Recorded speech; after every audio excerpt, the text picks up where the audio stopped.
মরার উপর খাঁড়ার ঘা, ঘরে বাইরে প্রবল চাপ। শব্দবন্ধনী যাই ব্যবহার করা হোক না কেন, চর্চার কেন্দ্রে যে তৃণমূল কংগ্রেস তার বলার অপেক্ষা রাখে না। সুপ্রিম কোর্টের রায়ে 2016 সালের এসএসসি নিয়োগ মামলায় পুরো প্যানেল বাতিল হয়ে গিয়েছে। পরিস্থিতি সামাল দেওয়ার জন্য মুখ্যমন্ত্রী মমতা বন্দ্যোপাধ্যায় আসরে নেমেছেন, আশ্বাস দিয়েছেন চাকরিহারাদের। তাতেও ক্ষোভ কমেনি অগণিত স্কুল শিক্ষক শিক্ষিকা শিক্ষাকর্মীদের।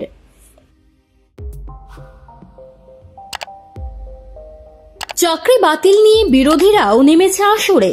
সব মিলিয়ে কার্যত প্রবল চাপে সবুজ শিবির। এরই মধ্যে দলের অন্দরেই তীব্র ঝঞ্ঝাট তৃণমূলের। এক মহিলা সাংসদের সঙ্গে ঝামেলায় জড়িয়েছেন তৃণমূলেরই এক বর্ষীয়ান সাংসদ। ওই বর্ষীয়ান সাংসদ আর কেউ নন, কল্যাণ বন্দ্যোপাধ্যায়। মহিলা সাংসদের নাম এখনো প্রকাশ্যে আসেনি, তবে মিডিয়ার খবর তিনি মহুয়া মৈত্র হতে পারেন। এতে আবার জড়িয়ে গিয়েছে পূর্ব বর্ধমানের সাংসদ ও বিশ্বকাপজয়ী ক্রিকেটার কীর্তি আজাদের নামও।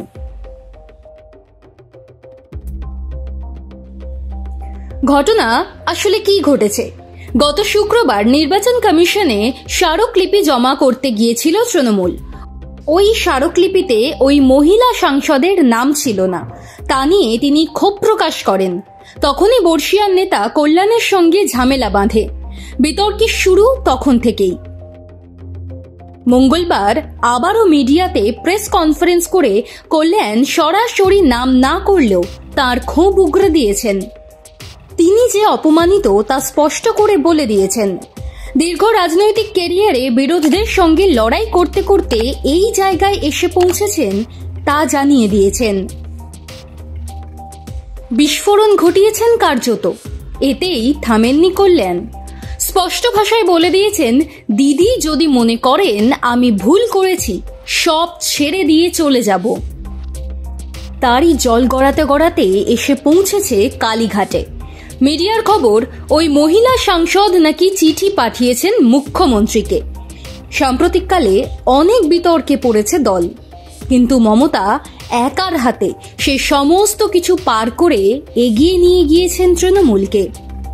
আবার সেই রকম পরিস্থিতি এসে পড়েছে বলেই মনে করছেন অনেকে। কিন্তু এই গৃহযুদ্ধ থামাতে তিনি কি করবেন তা দেখার অপেক্ষায় রয়েছে তৃণমূল সহ বিরোধী দলগুলো।